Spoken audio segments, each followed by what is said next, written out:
Conservative MP Ben Everitt has called on the organisation to apologise to his constituents in Milton Keynes after residents complained it was portrayed as a slum on the soap.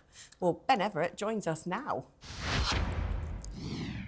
Ben, tell us, why have you got a bone to pick with EastEnders? Tell us more.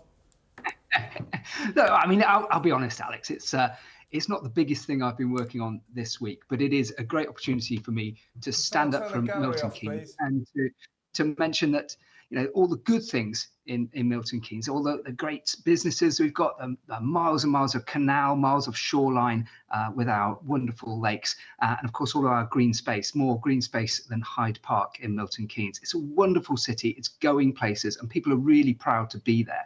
That's why we're so hacked off that it's completely out of character, the characterisation that we've got from EastEnders. It doesn't represent the city that we are.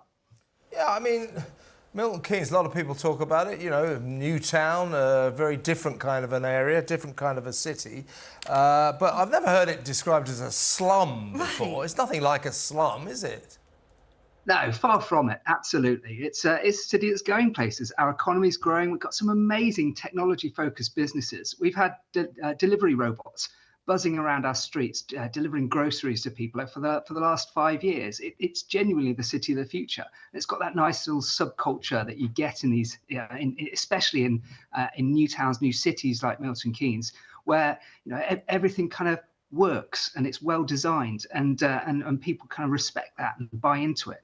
Well, I'll tell you what the BBC doesn't like Milton Keynes. It's because it's not metropolitan, it's not North London, and it's not Islington. It's got normal people there. Listen, we're glad we got you on, though, Ben, because the issue of the day, shall we say, is responsibility in TV soaps. You're highlighting one issue there. Can I just say as well, Ben, a really well-spoken interview there. You were very lucid, very clear, which is interesting because I believe your birthday was the 22nd of November, which happens to be World Stuttering Awareness Day. Well, thank you, Alex.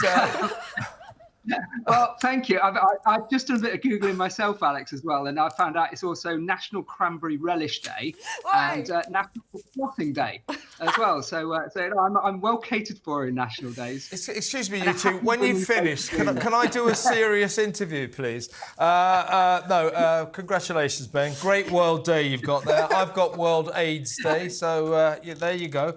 But seriously, on this issue of TV soaps, and they are influential, and I think they should be careful. They shouldn't be slamming someone like Milton Keynes. Your colleague, Tory MP Nick Fletcher, is furious, and I agree with him, with Hollyoaks, the Channel 4 soap, which has now got a storyline featuring a 12-year-old girl who wants to change gender. Nick Fletcher says that Hollyoaks should be ashamed of themselves for doing such a storyline. Look, it's a very sensitive issue, and I don't think it should be trampled on by TV soaps searching for ratings. What do you think? Yeah, I think I agree with your line there. It's an incredibly sensitive subject, and I think the way that the trans issue gets dealt with in the media, in particular on social media, ends up just dividing people. And you know, it's complicated. It's something that is, you know, new to our society to discuss these things.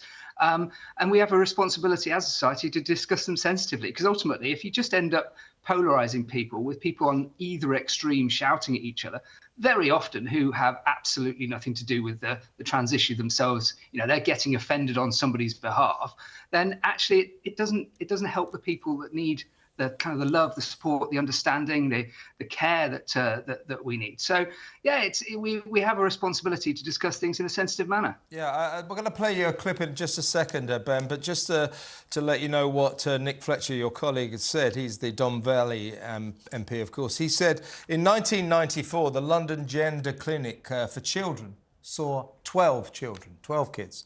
30 years on, it has been seeing thousands. We ask why. this sort of thing is why he's talking about Hollyoaks. So I'm with Nick on this one. I do worry as a woman. You know, an interesting statistic is gender dysphoria is a condition that tends to largely affect men historically, but now around 75% of teens turning up at these clinics are young girls, particularly autistic girls. And I worry whether these topics have become very trendy, whether they're being targeted on social media by sort of the glorification of questioning one's gender and pursuing a medical routes to changing it. And I think that that's a real cause for concern. Yeah, I think that I know about TV soaps. I used to be a TV critic. They just trample on everything, and they tend to do it in a very crass fashion. That's what worries me about this. And if you bear with us, Ben, we're just going to play a clip from Hollyoaks concerning this controversial storyline. It'll be okay. Just take it one step at a time. I don't know what the first step is. I'm a boy, but my body's all wrong, and how am I supposed to tell my parents that? I'll help you in whatever way I can. But you need to know that your life is in your hands. So stop bunking off school. And then, and only then, you can start thinking about how and when you can tell your mum. Yeah, Ben, the point is, with respect to all kids who are genuinely suffering gender dysphoria, that is cheap and tawdry, is it not?